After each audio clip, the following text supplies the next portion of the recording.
Hello दोस्तों, नमस्ते दोस्तों। मैं उमा तिवारी अपने किचन में आपका स्वागत करती हूँ।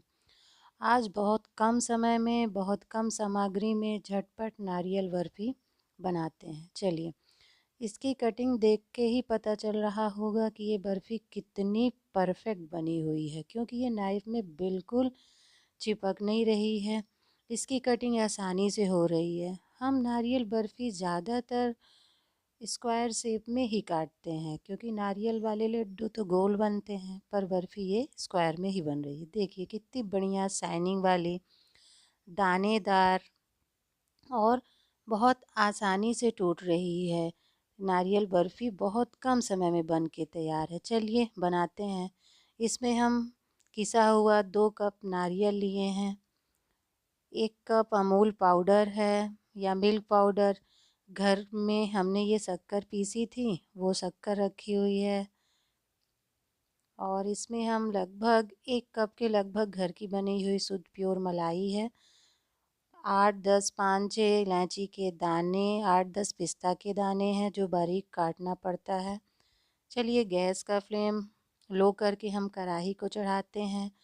उसमें 2 चम्मच के लगभग हम देसी घी को गरम होने तक रखते हैं। फिर उसमें हम नारियल पाउडर डालते हैं और बहुत धीमी आंच में इसको हम चलाते जाते हैं। कब तक चलाना है?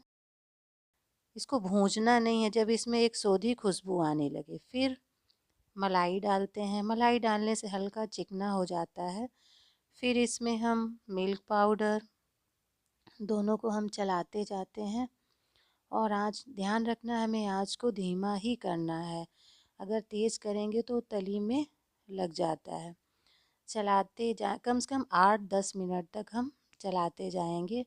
फिर इसमें हम पीसी हुई शक्कर डालते हैं, जो कि इस पे पीसी ही शक्कर डालेंगे। अगर हम खड़ी शक्कर डालते हैं तो उसके दाने जो हैं मिठाई के बीच में आने लगते हैं, क्योंकि इसमें हमें कोई चाशनी तो बनानी नहीं है कि चाशनी बनानी है तो शक्कर अब घुल जाएगी। इसीलिए इसमें हम पीसी शक्कर का उपयोग करते हैं। अब 8-10 मिनट इसी तरह चलाएंगे। अब इसमें 1 कप के लगभग हम दूध डालेंगे। अब इस ये मिक्सचर को हमें बड़े धीमी आंच में बड़े ध्यान से चलाते जाना है, बिल्कुल नहीं छोड़ना है, क्योंकि यहीं से अब मिठाई बनने की प्रक्रिया चालू होती है। ये देखिए, अब ये जो पेस्ट है धीरे धीरे गाढ़ा होने लगा है। अब इसको चलाते जाएंगे। ये जब तक गाढ़ा होते होते पूरी तरह को ये कढ़ाई को छोड़े ना। सबसे बड़ी बात है, नारियल की बर्फ़ी तो बिल्कुल सूखी नहीं होनी चाहिए। इसकी सबसे बड़ी पहचान है, नारियल की बर्फ़ी हमेशा मुलायम रहती है। देखिए, अब अभी और हमें थोड़ा सा पकाते जाना है। अभी ये मिक्सर हमारा परफेक्ट मिठाई के बनने के उसमें नहीं पका है। अभी इसको हमें 5 से 6 मिनट तक इसी तरह इसी स्पीड पे चलाते जाना है। जब इस मिक्सचर का हल्का मटमैला कलर परिवर्तन हो जाता है, तब हमें गैस को ऑफ करके फिर इसी तरह इसको हमें 5 मिनट तक चलाते जाना है, क्योंकि लास्ट में मिठाई जो है, ये मिक्सचर जो है बैठने लगता है, क्योंकि कढ़ाई हमारी उसी क्वांटिटी में गर्म रहती है। अब इसको हमें आराम से चलाना है। अब इसमें हम कलर डालते हैं। कलर डालना कोई ज़रूरी नहीं है, इसके डालने से कोई स्वाद में परिवर्तन नहीं होता है, बस ये दिखाई देने लगता है अच्छा सा।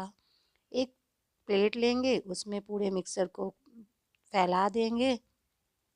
काफ़ी हल्के हाथों से फैलाना है। और इसमें हमने कटे हुए बारीक पिस्ता जो था, इसको बराबर दूरियों में फैलाते जाना, इकट्ठा नहीं फैलाना है। और हल्के से इसको दबाना, ज़्यादा नहीं दबाना, हल्का हल्का दबाते जाना है। हमारी बर्फ़ी अब सेट है। अब इसमें चांदी वर्क पेपर कहिए, इसको लगाना भी कोई ज़रूरी नहीं है, क्योंकि इसमें भी कोई स्वाद में परिवर्तन नहीं है, बस देखने के लिए है। आप लगाना चाहते लगाइए, नहीं तो मत लगाइए। कम से कम 2 घंटे या 2.5 घंटे हर बर्फ़ी सेट होने के लिए टाइम लेती है। अब इसको हमने 2 से 2.5 घंटे के लिए रख दिया था, जो हमारी बर्फ़ी सेट हो गई है। ये देखिए कितनी बढ़िया बराबर सेट हुई है।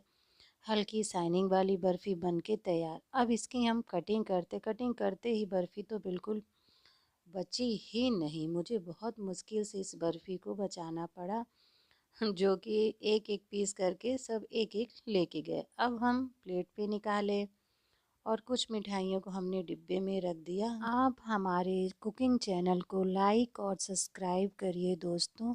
धन्यवाद।